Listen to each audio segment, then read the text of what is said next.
Hindi kasalanan ng factory promise. Malamang na-report na yan sa COR. Dapat ma-actionan ng may-ari ng building COR ang makapag-assist kung makipinoy.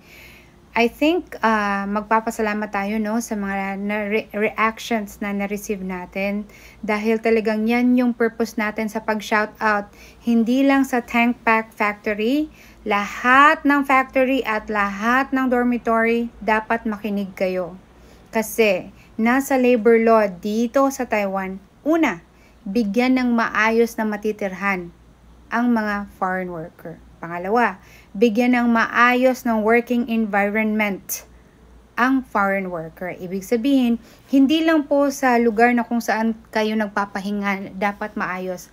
Pati sa pinagtatrabahuhan nyo, dapat maayos kayong nakakapagtrabaho, hindi mainit, at talagang hindi kayo magkakasakit dahil lang sa pagtatrabaho sa factory or kung saan man kayo dito sa Taiwan. Kaya, shoutout natin ito. So, alam nyo po, this video earned a lot of reactions and meron pang in-report sa akin yung Dartwits. Now, itong pagre-report ng Dartwits broker, hindi lang ito ngayon. Ilang years na. Marami na ang nagrereklamo. So, again, shout out sa lahat ng broker, including Dartwits, sa lahat ng factory, sa lahat ng COR, sa lahat ng dormitories.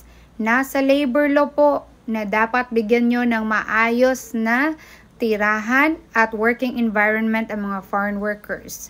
Kasi kapag wala ito, labag ito sa kanilang karapatan. Now, saan nyo pwedeng itawag? You call 1955 to protect your rights. Now, hindi lang po tawag kasi baka tumawag lang kayo, nag-inquire lang kayo, akala nyo yun na yun. No, hindi po. If you want a change in your factory or dormitory or in your work environment, you should file a case. Now, para alam nyo po kung ano nang nangyari sa case nyo, dapat kunin nyo ang agent number. Ano yun? Yan yung number ng agent na nag-assist sa inyo through phone. At saka, dapat alam ninyo ang inyong case number para sa pag-follow up. Malinaw ba?